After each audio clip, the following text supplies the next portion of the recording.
pulled up to the tournament. 8:22 a.m. Everybody's getting ready.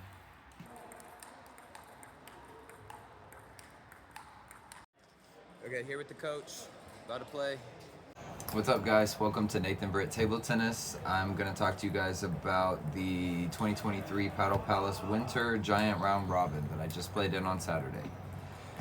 This tournament was a very unique tournament in that the first 4 matches that I played were all 1750 and under, and the second 4 matches that I played were all 2150 and over. So it's the first time that I felt really confident going in and playing and holding my own level, and then against the lower players, as well as trying to push my level against the higher level players. So I decided I want to share a video with you guys about the differences between when you're playing lower in a tournament and when you're playing higher in a tournament. It's 2 completely different games almost. It's 2 completely different mindsets. You have to be a different player in both scenarios.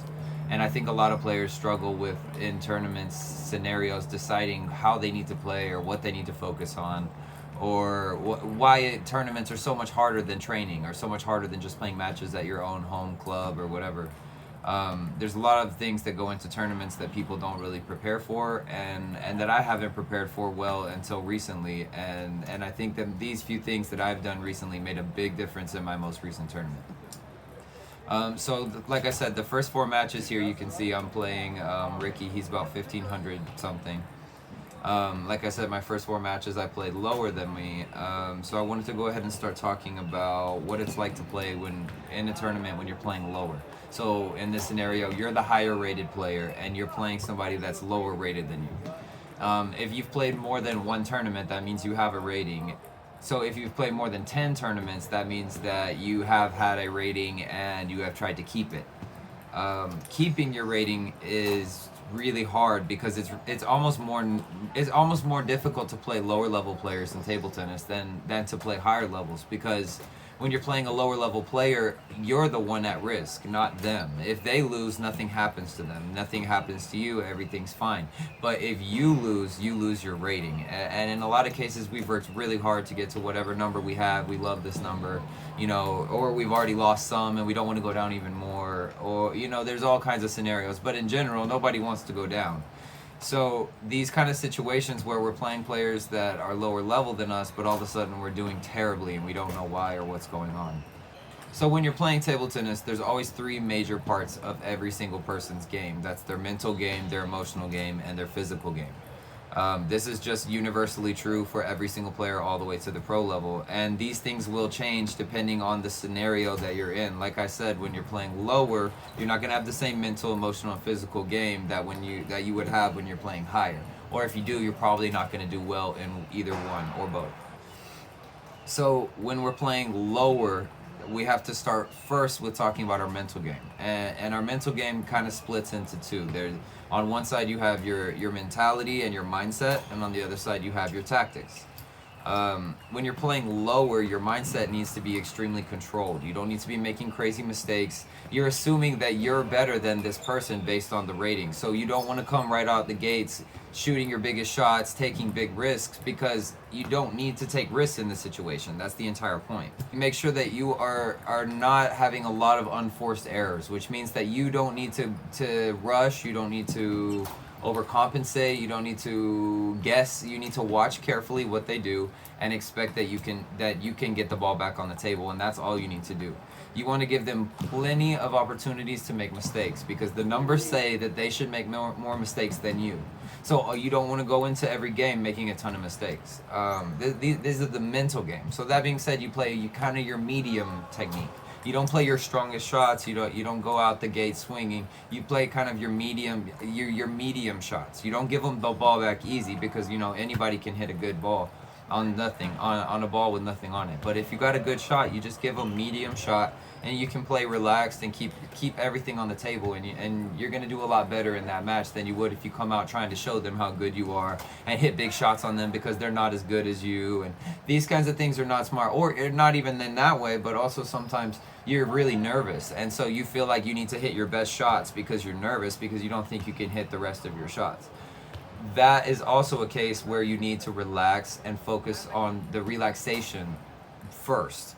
And then when you get the opportunity, let the big shot come. That's okay, but don't come out fighting for it, because you don't. The last thing you want to do is lose your confidence in your best shots against a player that's lower level than you. It's not a good idea. Tactically, if they're lower than you, they should have exploitable weaknesses that you are aware of. If you are a higher level than them, that means that you should be able to see what balls they're missing, or where they're missing the ball, or what quality they're missing the ball. It means that you should have a clear understanding of simply just their weaknesses, not what you need to do, but just where they're missing. That doesn't mean that you can make them miss every single time, because your level might not be that high to keep producing that situation. But we just want an awareness of the weakness. That is the first number one thing for tactics. The second thing is you want to be aware of their body size and style. You know, if they're super tall, going to the corners might not be the best idea, because likely they can just reach. If they're super tall, it's best to aim more towards their elbow, towards their middle section, where they have to cross over between forehand and backhand. Seth Peck has a lot of really good videos about elbow and about how to play taller players and shorter players and all that. You can look his channel up. I'll link it in the description. As well as for shorter players, you don't really want to be playing too much of their body, because they can just step around really fast. So for shorter players, you want to go to the corners. Same thing with, older people, slower people, you want to move them in and out a little more. If they're super fast, or if they're a kid, they're probably used to going in and out all the time. You don't really want to do that too much. You want to go side to side. Just these kinds of things. Tactically, you want to play towards their body style, their body size as well. These are just basic factors of physics that nobody can handle. I'm kind of tall, so people always put it to my elbow. That's just something I have to deal with as somebody who's my body size in table tennis. Everybody has their own thing. You have to learn to compensate for your weakness in that way, but you also need to learn to play towards other people's weaknesses in that way. Finally, for tactics against lower level players, I'm going to talk about underspin, because this is always number one, the number one thing that will keep you from dropping games against lower level players is play more underspin. That being said, this depends on your style. If you have a lot of smashes, if you have pips, for example, these kinds of things might not be true. But the number one thing that you can always count on is that players who are low level will have a hard time attacking on underspin. They're going to have a hard time regardless, because attacking underspin is kind of that major barrier between 1800 and it's kind of that 1800 barrier. When you get to 1800, that's when people start attacking underspin a lot, frequently, easily, with strong quality. Instead of, you see 1500, 1600s, a lot of times, sometimes they can attack underspin, but generally the quality is not that good. It's very high. It's easy to counter. When you get into the 1800 range, you start seeing people attacking underspin a lot better, and then when you get to the 2000 and plus, you start seeing people just cleanly attacking underspin, just no problems. They don't have an issue with it. That's the reason they're 2000. It's that barrier of underspin. Playing short balls and then getting the ball long and then attacking first. This is the main barrier. So when you're playing lower level players, the number one thing you want to stop them from doing is having easy attacks on you, or attacking you at all in some cases, because a lot of them can push all day, but they can't loop. So all you got to do is just push, keep moving them around with your pushes, go short, go long, go wide, push dead, blah, blah, blah. There's a million ways you can push people. But you don't, if they can't loop, you don't need to waste a point missing your loop. If you're not very strong on your loop, just continue. They're the lower level player, so your push should be better. You may be nervous, and that's okay. We'll talk about that in a minute, but you have to trust that you can control them, and that they're going to have a harder time looping the underspin than you will. Talking about nerves, that brings us into the next thing, which is going to be the emotional part of every game. When you're playing a lower level player, there's a lot of emotional turmoil that you will go through during those games. Those matches are hard on you emotionally, and especially for people who may not have the most emotional control in their game. They might be neurodivergent, ADHD. There's a million different reasons that you could have a big explosive reaction to things in games. It's a lot of stress. It's understandable why some people don't like table tennis for that reason. Everybody's looking at you. Every mistake is 100% your fault because it's just you. There's nobody to blame. It's not a team sport. So emotionally, table tennis can be taxing. And I think especially when you're in tournament trying to hold your rating against a lower level player, it can be really hard. You can see me here playing against HQ. I had a hard time. Not because I'm not used to playing pen holders or not because his style was overwhelming. I'm very used to his style. It was simply just because this was the most important game of my day. This was the game that decided probably if I was going to go to the championship game or not, because he's the most closely rated person to me in my group. So that being said, I went into the game with a lot of nerves, and he went up on me 2-1, and that put even more nerves on me. So there's a lot of things that you have to work through to get out of that emotional state so that you can actually play at your full level. Because when you're in that emotional state and your nervous system is activated and you can't do anything, you're not even playing close to your actual level. You're generally playing about 300 points less than what you actually can. And you'll see that in games, but like right here, he was up on me 2-1, and then in the fifth game I beat him, I think 11-1 or something like that. It was a lot faster because once I broke through my nerves, I got that second game, I got my confidence up. That's the main thing, and I think a big part of it that people don't focus on is the best players in table tennis simply just forget about the mistakes. They're not obsessing about big mistakes. They're not having big reactions to the mistakes. They analyze the mistake, what happened, and then they just forget and they let it go. And you know, my coach played in the Olympics, and I ask her all the time, like, how do you handle that amount of pressure? Because like I'm over here playing in the 2-star tournament in Norcross, and I'm freaking out because I'm losing 1 point, and I'm just asking her, like, how did you maintain your composure? And she said, you just forget. If you lose the point, you have to forget. You can't think about it ever again. You just let it go.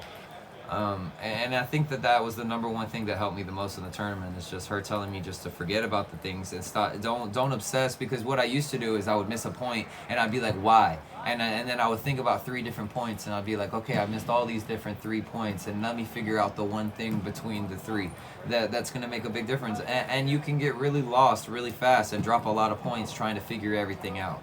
The best thing to do is accept that you lost the point and give your best shot on the next one. If you have, at the end of the game, you get to go talk to your coach if you have a coach, and you can ask him then, you know, what do you think? But in the game, the most important thing is just forgetting and to keep moving. Watch the ball and play. Watch the ball and play. If you do get a point, again, sometimes, you know, people have a really big explosive, like for me, I have a very big positive energy when I play, because I would rather be big and explosive positive than be big and explosive negative. Because in the past I've had a problem where, you know, I'll win the point and I won't say anything, but I'll lose the point and I'll get mad, I'll drop my paddle on the floor, blah blah blah blah blah. You know, it's the wrong way to show your emotions. You don't want to be explosive with your negative emotions in the game. First of all, because it's easy for people to villainize you and say that, oh, you know, you're a bad person, or you don't have good self-control, or you're immature or whatever. Even though there's tons of different reasons that people may be acting that way.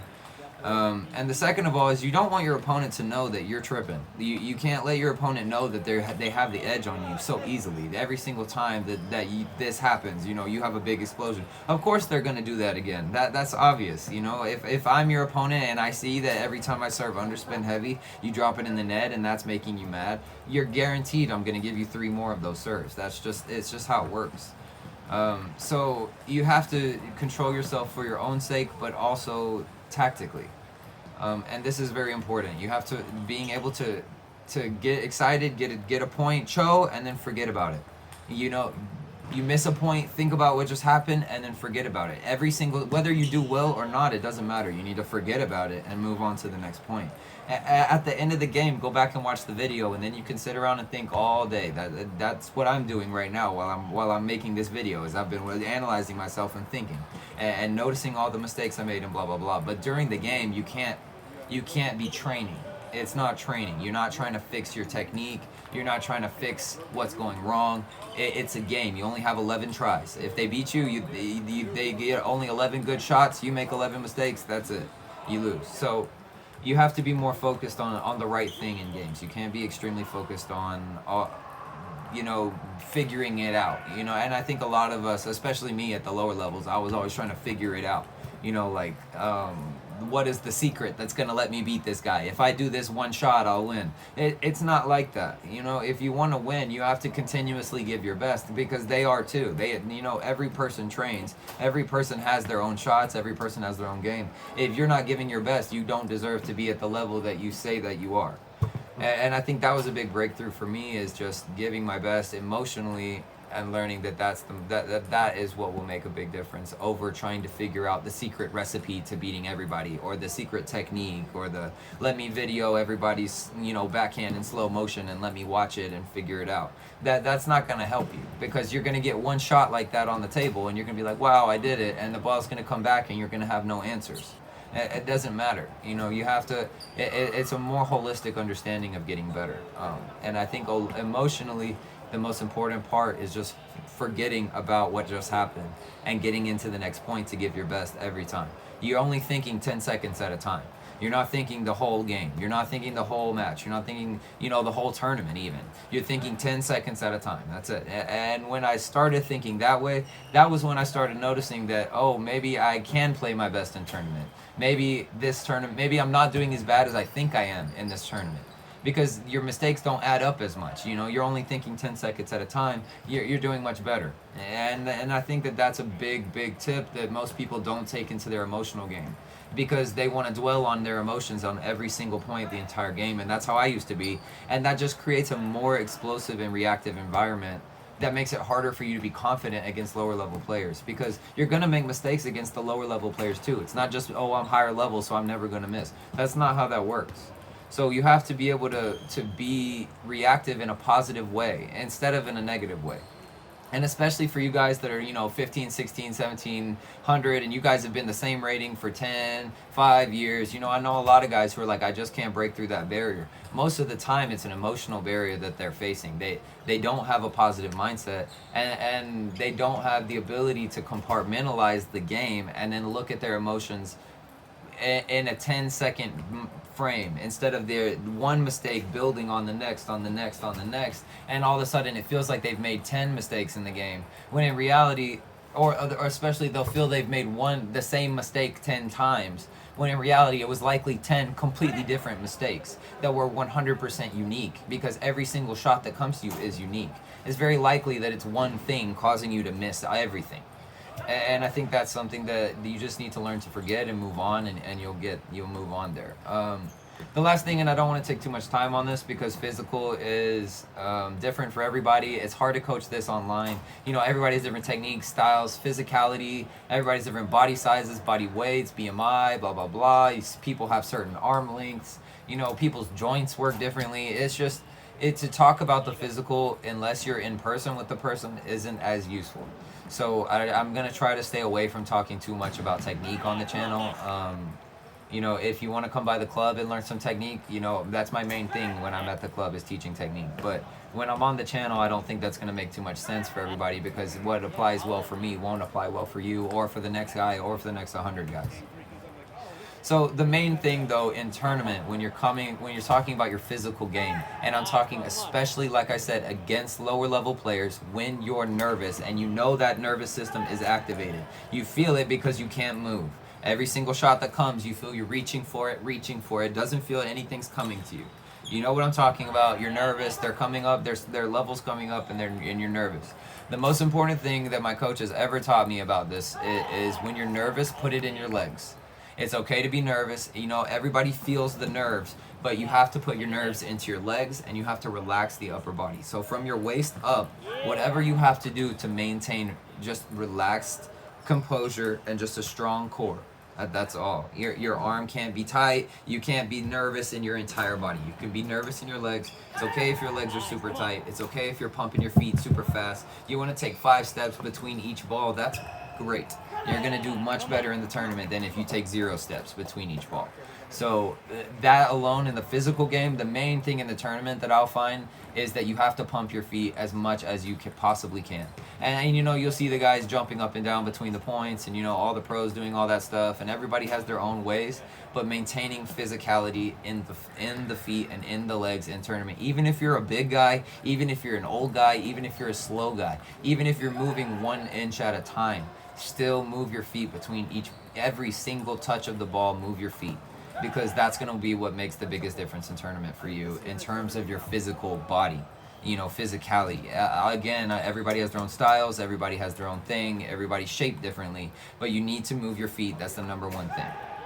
Yeah, so again, playing lower level players, to sum everything up, playing lower level players, we have a controlled mindset, no mistakes, just trying to play medium quality, very relaxed. For our tactics, we're trying to play to their weak points and towards their body styles. So tall guys towards the elbow, short kids towards the corners, this kind of thing. Underspin as much as we can. Tactically, that's just a better choice because it makes it harder for them to attack. Emotionally game, we're going to be extremely nervous against lower level players. We're going to be thinking too much and not moving enough, and we're going to be frozen and stiff instead of relaxing in our top. These are going to be our emotional and physical reactions to that nervousness of losing your level. You have to let it go, forget about the points, move on, and keep moving the feet. Those are the main things.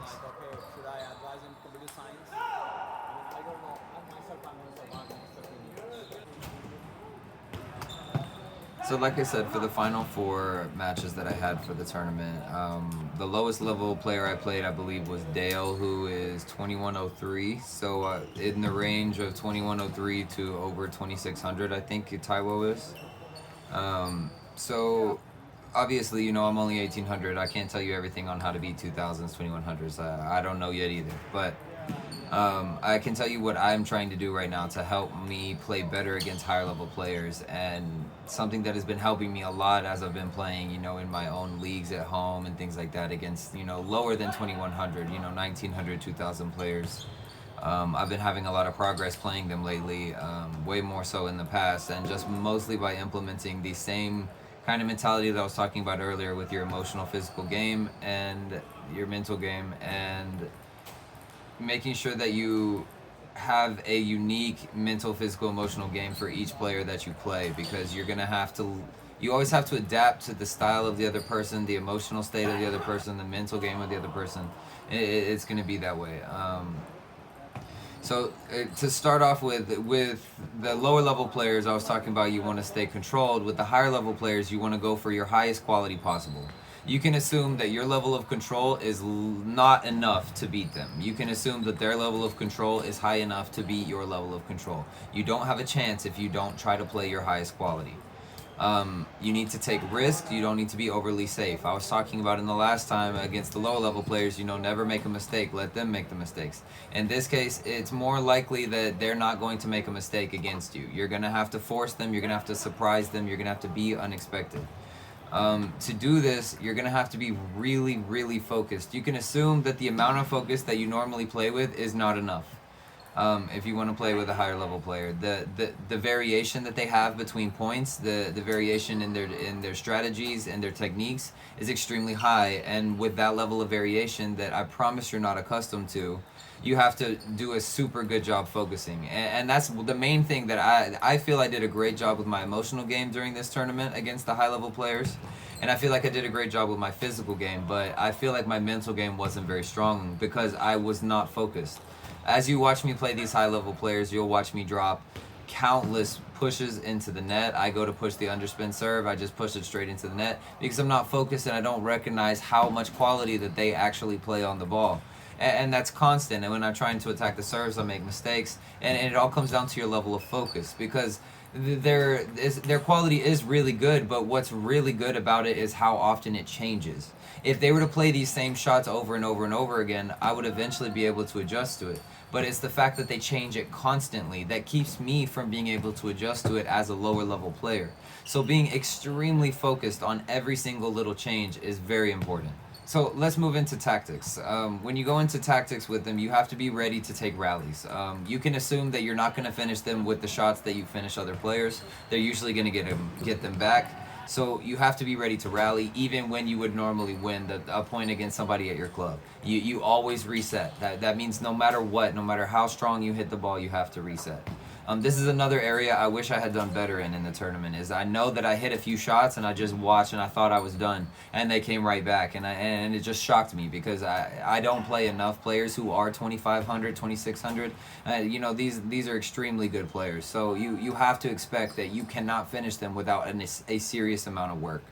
Um, Another thing is you want to, you know, I was talking about against the low level players, you want to play towards their weaknesses, but against the higher level players, you're likely not aware of their weaknesses. They're likely too good for you to actually break into that realm of awareness on how to beat them. So instead of trying to find a weakness in somebody that's already better than you, it's best to just focus on your own strengths. You're likely going to have to change everything constantly just to keep them surprised. If you do the same thing 5 times in a row against somebody very good, they're going to adjust to you immediately, and you have no chance past that 5th point. So you have to constantly change, and to do that, you really need to have a good idea of what your strengths are, and you know, get into kind of a groove of changing it up so that you're continuing to use your strengths in different ways. That's the main way that people achieve an upset, is by playing their strengths. It's not by finding the weakness of their opponent. Most of the time, upsets don't happen by that. Most of the time, upsets happen by extreme confidence and adjusting, and making a lot of variations and making it hard for the higher level player to adjust to you making a lot of points out of nowhere. Again, when you're playing high level players, you really want to go for what they're not expecting, because if you play what they're expecting, you have no chance. Likely they're already planning that you're going to do, they're planning 2 shots ahead of you anyway, what you're going to do. So if you can somehow break that plan, you have a good chance. One example is I like to try to play extremely wide if I get the opener on players. Like you can see I do to Emmanuel a couple of times. If they're really good, I like to try to go wide first, because I know how easily they can go wide. And I know not a lot of lower level players go wide first. They're usually trying to be safe into the middle of the table. So I know that the good players expect that from me. So I know that sometimes I can sneak a few points in on them if I just forehand wide to the forehand just early. You know, just right off the opener. Things like this will give you a couple of extra points and might give you the emotional upper hand against your opponent. So you're still going to experience nervousness when you play the higher level players, but it's not going to come when they're beating you. It's going to come if the moment comes that you're the one that's up. That's when the nervousness comes against them. It's kind of backwards, because when you're playing lower level players, you get nervous as pretty much the whole time. But when you're playing a high level player, it feels like you're not nervous at all, because who cares if I lose? But all of a sudden you go up 3 points and you start getting nervous. You're like, oh my god, I'm beating somebody that's good. Like, what do I do? Like, oh my god, and you start thinking about, oh, my rating could go up. Oh, you know, people are gonna respect me more. Oh, blah blah blah blah blah. You know, there's all these lovely things that might come with a big upset. But that distracts you from what's actually happening. Just like I said in the last thing, the most important thing to do, whether things are going well or not, is to forget about what just happened and move into the next point. You still have to, it doesn't matter if you're up on them. And I did a bad job against this in the next match that you're going to see against Dale. Is I got a good little lead, and then I got overconfident, and I didn't forget about it, and I started making dumb, overconfident mistakes. And I could have, and obviously I wouldn't have won the match, but there's a good chance I could have gotten the set if I had played more intelligently. And I think that was a really good takeaway as I watched. You can see me in the second set here against Dale. We had a good game in the second set. The other 2 sets he kind of just dropped me. But yeah, again, you can sometimes be overly confident, and you can get overly amped up and hyped up, and you know, you get 5 points in a row against somebody good, you're in the lead, and you get hyped up, and then they get a couple more points, and then all of a sudden things are just like how they used to be. All of a sudden they're way better than you, and you're missing everything just like it was, because you started expecting that you're going to keep that level of play. That's not going to happen against a high level player. If you get 5 points in a row, they're going to adapt and change immediately. That's why they're high level. You can't expect that because you're getting a few points that you're gonna beat them. That's not how it's gonna work. And your emotional game has to reflect that, which is why I say that no matter if you're doing bad or you're doing good, the most important thing to do for your emotional game is forget and put yourself in the next 10 seconds. That's the most important thing. Again, when you're playing higher level players, Not only is it important to forget and play 10 seconds at a time, but it's also extremely important to believe in yourself, fight for every single point. You have to really, really, really coach yourself in a positive way. Think of yourself as your own student and how you would see if you saw your friend, possibly upsetting someone. You need to be extremely positive. You need to hype yourself up. It needs to be in that kind of way. Because you're not going to beat somebody that's better than you unless you're confident. That's just, if they see that you get nervous, that's when they'll take you down, and that's how it works. And coming into this higher level of play has been really hard, but the more confident I can make myself be, the more likely I think I have a chance to beat the people. I feel better in the game than when I'm just trying to be, controlling myself and focusing on my mistakes and things like that. It's way more important to just be reactive but be positive. It's okay to be reactive, but you just have to have positive reactions. As far as your physical, like I said, these guys are better than you. If you're being, sluggish, slow at all, if you're giving anything less than your best physically, very unlikely that you're going to win the game, very unlikely that you're going to win the match. Likely their control is better than your attack in most cases, unless y'all are kind of close. But I'm talking about upsets. So their control is likely as good as your attack ability. And your control is likely nowhere near anything that they have. If you control the ball, likely they can open on it, they can attack on it, they can do whatever they want. So don't push too much. That's another thing I did a bad job in this tournament. I pushed way too much against these high level players. The second you push, they don't care about underspin. They're going after you. I try to control their top spin serves. It goes high. They're going after you. It's like that. You can't try to control them because you're not at the level with your control game that you have to be. Maybe your attack game is high enough to where you can hurt their control game. So even then, but their attack game is still going to be so high that you likely can't counter it. So there's still always going to be that fighting of the levels. You're never going to be able to beat them by controlling them. This is just very important that you go for every single shot that you have, play your highest quality. You need your best footwork coming out in every single point, every single time. Always giving your all physically, hard stomach, knees bent, toes pumping all the time. It's very important that you can feel confident in your shots because you have no chance if you're not confident against somebody that's better than you. Like I said, the second they see that you're nervous, they take you down, that's it. So just in summary, our mental game, we have our mentality of high quality shots, not being super safe, not being super conservative. We're going for our highest quality. If we're pushing, we're doing a heavy push. If we're lobbing, we're doing a super high lob. If we're attacking, we're going for our best attack. We're not going to give high level players weak shots. It doesn't make sense. You're going to lose. You're not going to be super safe against these players. You want to take some risks. You need to be risky. You're not going to beat them unless you're just a defender. That's different. But most players, I would say you need to be extremely risky. And even the defenders take risky placements. Don't just be, super safe to the middle every time. You need to be risky with where you go on the ball. Everybody needs to take risks against higher level players. Do what they don't expect you to do. Again, the last thing is focus more than normal. You cannot expect that your normal amount of focus from point to point is enough. It likely needs to be a lot more because the high level players have a lot of variation, and that makes it very difficult if you're not paying attention. Emotionally, we get nervous when we're winning against the high level players, not when we're losing. So we need to be focused on keeping those 10-second emotional intervals when we're up.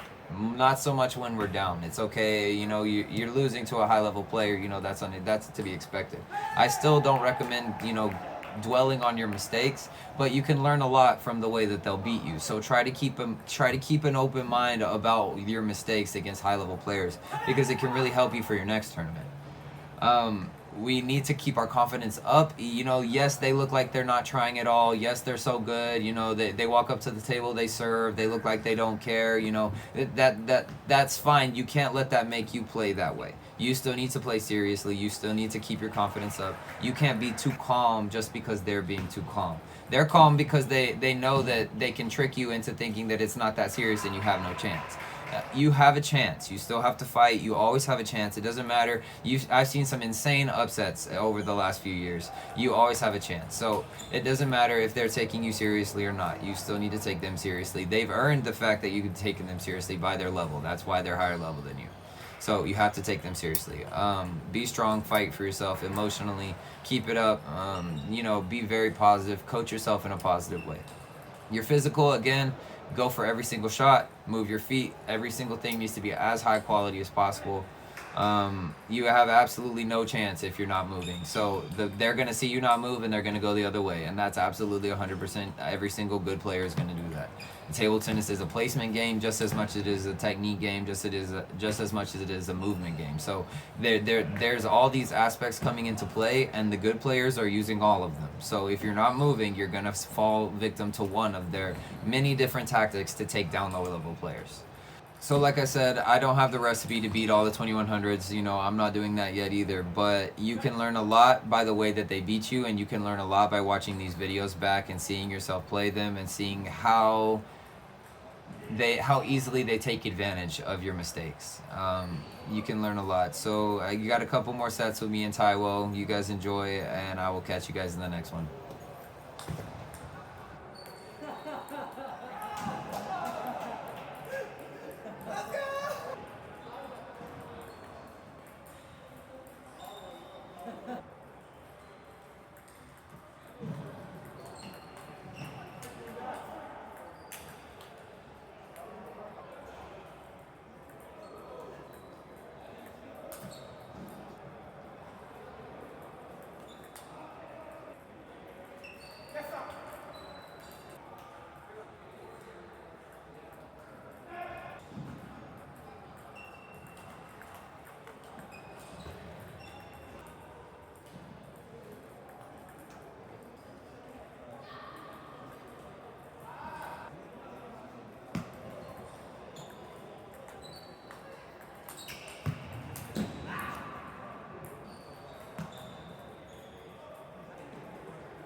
Why so